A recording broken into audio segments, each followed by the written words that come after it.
welcome or welcome back to my channel. If you don't know, I'm Maryesibusiness, and today we're gonna be doing my night routine, or we can just call it chilling with the Lord. So I'm gonna be doing my Bible study before I go to bed tonight, but I do know I want to do like my nightly routine, which is like, you know, taking a shower, body care, skin care, studying, doing work like that. So before we get started, don't forget to like, comment, subscribe, and let's officially get started with today's video. I just got back from work like an hour ago. It is 7:05. I want to clean my room because my room is not clean. I need to get that out the way. I'm gonna start by cleaning up my room, and once my room is clean, I can have some sort of like fresh air. And I want to light my candle in my candle warmer here. So I'm gonna light my candle and then probably sit at my desk and find some work to do. And I know I want to wash my clothes, so I'm gonna do that too. But I'm close to you. You know me by my name, but I chose the world instead of you. Had no clue where the days were. So I just put my clothes in the washer. I got a long way to go. I still gotta clean my room, and it's almost 8 o'clock, and I gotta go to the gym tomorrow, so I need to pack my gym bag. But I'm gonna light this candle. This is the vanilla bean from Bath & Body Works. So I'm gonna go ahead and light this, so while my room is being cleaned, I can still have something that smells good. Usually I wait until my room is done cleaning, but I really want to smell this now, so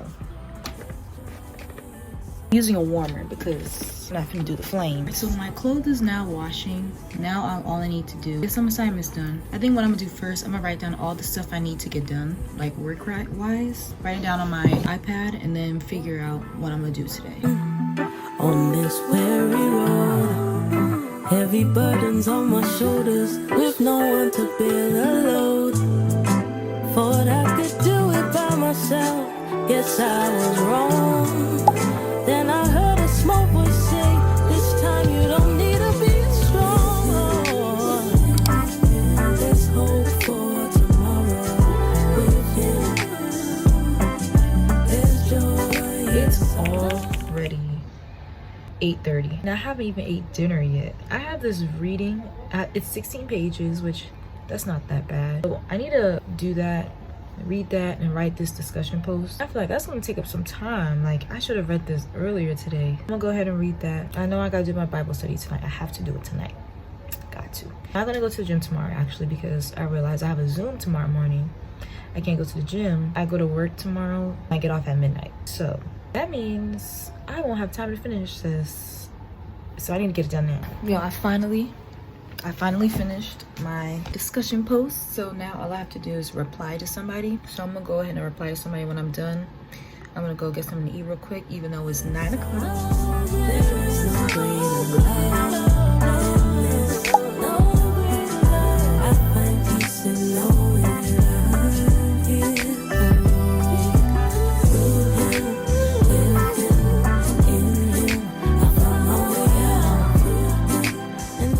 I'm about to go and get something to eat.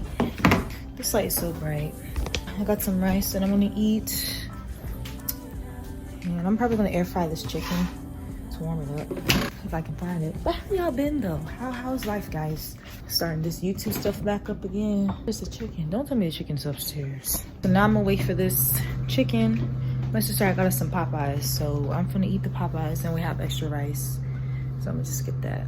I just went and washed some of my other stuff too, my dark stuff, so that's washing. It's about 9:30.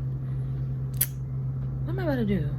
I'm just about to eat, then take a shower, and then do my Bible study. That's it for tonight. The room smells so good. That vanilla bean candle from Bath & Body Works smells so good. Like, it does not make no sense. It smells delicious. All right, the chicken is in there, as you can see, and I'm gonna get my rice. Okay guys, so I'm back. I didn't show you guys my routine because I feel like it's so repetitive. Basically, I didn't double cleanse. I just used my La Roche-Posay cleanser, and then I went ahead and used my Dove cucumber fresh scent. It's cucumber something. My EOS fresh and clean, fresh and cozy is what it's called. This is literally so good. I like to use this when I'm on my cycle because just smells clean. I'm just using this just because I basically got everything done. I wrote down what I'm gonna do tomorrow as far as like assignments. All right guys, so it is 10 p.m. We're gonna start. I was doing this Bible plan. I haven't finished it yet, but I want to start it back up. I think it's on the book of Galatians. So the plan is called, that's what it is. It's called Jesus Saved Me From. It's a 6-day devotion, and it talks about each chapter of Galatians. Now I'm going to start with chapter 4. We're going to see what Jesus, essentially what Jesus saved us from according to the book of Galatians. So y'all get your notebooks, get your pens. Before I do it, I like to pray, but since I did that already, we can get started. I got my Bible right here, so I'm going to open up Galatians chapter 4, but I need to read the devotion first, so I'm gonna just read it and then I'll simplify it for you guys. All right, turn your Bibles to Galatians 4. After reading the devotion, basically it's talking about this letter. Paul, the author of Galatians, is writing to the people in Galatia, and he's telling them that, if I'm not mistaken, he's telling these people that they're not slaves anymore. And he's not talking about slaves as in like as a slave, but he's using that as a metaphor of the Jewish law that they were under.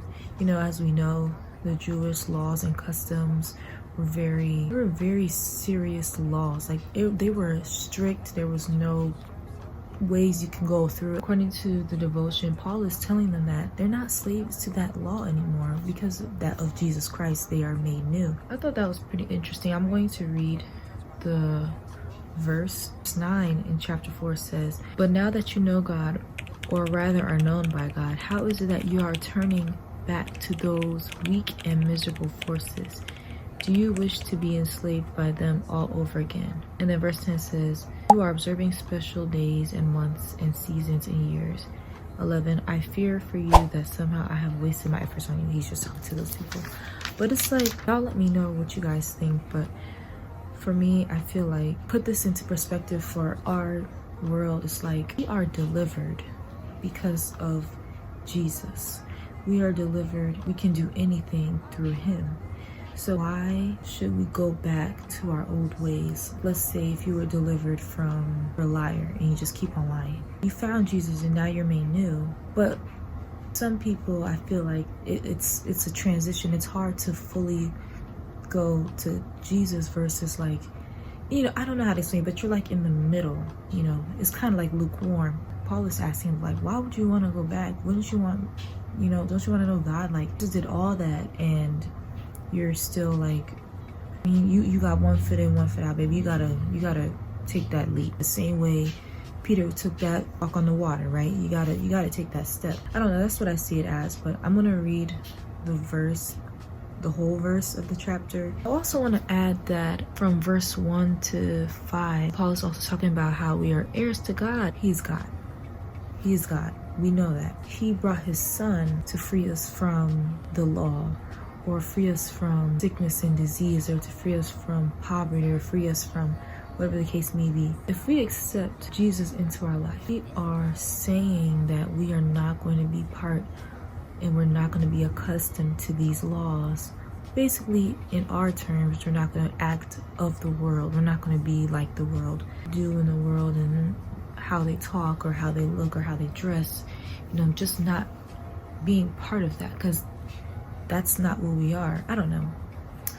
That's kind of what I see in that verse. And getting to the end of the chapter, Paul uses the example of Hagar and Sarah. And if you don't know that story, he had 2 children from 2 different women. As you know, Sarah and Abraham, they were old when they had, I think, Isaac. Abraham and Hagar's son, Ishmael, was born, according to Paul, out of the flesh. It wasn't planned. That's not what God wanted. If you know the story, you know Abraham went out his way thinking that he was better than God, essentially, and put matters into his own hands, had a child with the slave woman. That's Hagar. You cannot rush God's promise. God already told him that his son he'll be good, right?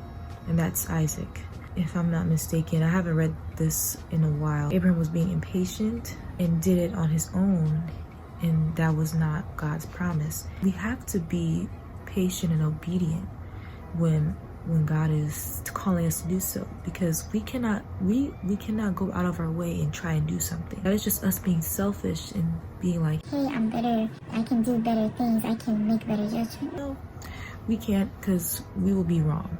Basically, what Paul is using this example as, you would want to be the child of Sarah, not Hagar. You want to be a child of her, not the slave woman. Like Paul said, as slave in this context is slave of bad habits or old ways. I hope this is making sense, because this is how I'm trying to understand it for myself too. I have yet to write any notes. I don't even know if I'm gonna write notes on this. I don't think I'm gonna write notes. My notes is this. Like, I feel like this is good notes. It gives us the first verse in Galatians 5, I think, to finish off that devotion. It says, "It is for freedom that Christ has set us free. Stand firm then, and do not let yourselves be burdened again by a yoke of slavery." Because of Jesus, we are free from slavery. We are free from all of these things of the world. We need to be strong, knowing that we are free and we cannot go back to slavery, because nobody wants to go back to being a slave. I don't want to be a slave of sin, right? We are free. It's important for us to make sure we are equipped with the word, so we're able to overcome these bad habits that try to overtake us, these bad habits that's trying to bring us back to our old ways. We're made new for a reason. Why would we be new and then go back to our old self? I'm not trying to do that. I don't know, y'all don't want to do that. Okay, that was a pretty short study. It's usually just a chapter by chapter. In Galatians, I think that's one of the shortest books. It just has 6 chapters. I started with Galatians 1, which that, and according to here, I wrote notes, but 1 talked about people who tried to distort the gospel. That was the first one. Galatians 2 talked about hypocrisy. Galatians 3 was talking about we are exempt from the first 5 books, so Genesis, Exodus, Leviticus, Numbers, Deuteronomy. We are not those people. That law was not made for us. Some people like to say we have to follow those. I think that's kind of optional. You don't have to, but I think it's really just personal preference. But as believers, we are of Christ, you know, so even Jesus himself said, if I'm not mistaken, I can't think of the verse, but that's not our lifestyle anymore, you know. That's about it for today's video. That really went by so fast. It was literally what I do, probably not every night, probably like every other night or every 2 nights, just to end the day off with some word. I definitely love this plan, so I will put it in the bio so you guys can see it, because it's really, really good. When you really sit down and let it meditate in your brain, you're just kind of like, okay, this is starting to make sense. But yeah, that's it for today's video. Don't forget to like, comment, subscribe, and I'll see you guys in the next video. That it's not about the way I sing. Then you question me for why I'm even questioning. Cause I know it ain't the power or the might, but the spirit. The soul is gonna know the truth every